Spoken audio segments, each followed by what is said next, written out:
क्या बता रहा है। पहले क्वेश्चन में दोस्तों हमें ये पता चल रहा है कि नैनीताल राज्य का पहला वाईफाई जिला घोषित हुआ है।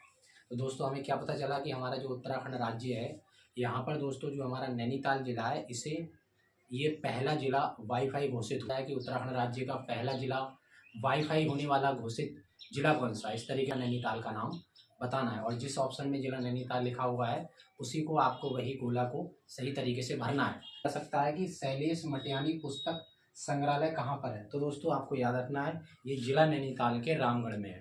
यानी अगर डिस्ट्रिक्ट का नाम होगा तो नैनीताल वहाँ पर लिखा मिलेगा, अगर शहर का वो नाम देते हैं तो जिला नैनीताल के 4 शहर के नाम देंगे और आपको रामगढ़ का याद रखना है, क्योंकि हमें से क्वेश्चन ये पूछा जाएगा कि शैलेश मटियानी पुस्तक संग्रहालय कहाँ पर है, तो हम याद रखना है हमको कि रामगढ़ में है, तो हमको रामगढ़ पर ही टिक। हिमालयन म्यूजियम दोस्तों इस क्वेश्चन में हमें पता चल रहा है कि जिला नैनीताल में। साथ ही दोस्तों 1987 ईस्वी में यानी 1987 में कुमाऊं विश्वविद्यालय के इतिहास के विभाग के कैंपस ने इसकी शुरुआत की। रोपवे 1985 ईस्वी में बना है। हो सकता है क्वेश्चन हमसे पूछ लिया जाए कि नैनीताल रोपवे कब बना, तो 1985 ईस्वी में। नैनीताल में सेवाराम सभा की स्थापना कब हो रही है, 1918 ईस्वी में हो रही है। पहाड़ जो संस्था है, पहाड़ नामक जो संस्था है, उसके संस्थापक कौन है, या फिर हम कह सकते हैं कि उसकी स्थापना किसने की, किसने पहाड़ नामक संस्था को बनाया, तो आपको नाम याद रखना है शेखर पाठक।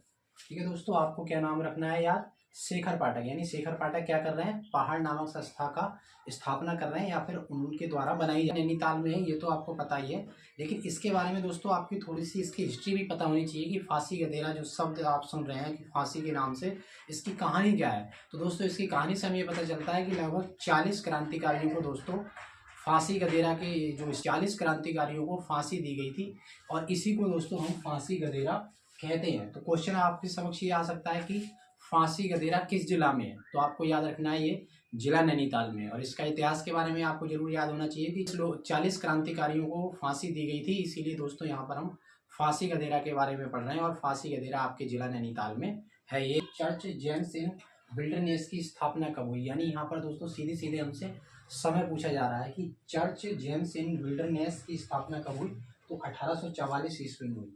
यानी जिला नैनीताल में चर्च की स्थापना तो हो रही है दोस्तों, लेकिन यहाँ पर हमें 2 चीज़ों का पता चल रहा है। एक तो उन्होंने सन पूछ लिया है, तो सन के बारे में आपको बताना है। 1844 में चर्च जेम्स इन विल्डरनेस की स्थापना हुई। तो चर्च जेम्स इन विल्डरनेस की स्थापना कब हो रही है, 1844 ईस्वी में। और कहाँ हो रही है दोस्तों, जिला नैनीताल। यानी हमारे जिला नैनीताल में दोस्तों हल्द्वानी में टाउन एरिया कमेटी की जो स्थापना हो रही है वो 1885 ईस्वी में रही है, ये आपको याद रखना है। टाउन एरिया कमेटी की स्थापना कब हो रही है, हमारे हल्द्वानी में 1885 ईस्वी में। लिया जाएगा कि जिला नैनीताल है जो हमारा, तो नैनीताल बैंक की स्थापना कब हुई। तो नैनीताल बैंक की स्थापना यानी दोस्तों ये सीधे सीधे हमसे सन पूछेंगे, यानी सीधे सीधे दोस्तों ये हमसे सन पूछेंगे, जो आपको याद रखना है। तो जिला नैनीताल है दोस्तों हमारा, तो नैनीताल बैंक की स्थापना 1922 ईस्वी में हुई है। तो आपके समझ क्वेश्चन आएगा कि नैनीताल बैंक की स्थापना कब हुई, तो नैनीताल बैंक की स्थापना 1922 में हुई। आपको याद रखना है दोस्तों, 1922 में नैनीताल बैंक की स्थापना हुई। तो आज की क्लास में दोस्तों हमने जिला नैनीताल के कुछ महत्वपूर्ण क्वेश्चन थे जो किए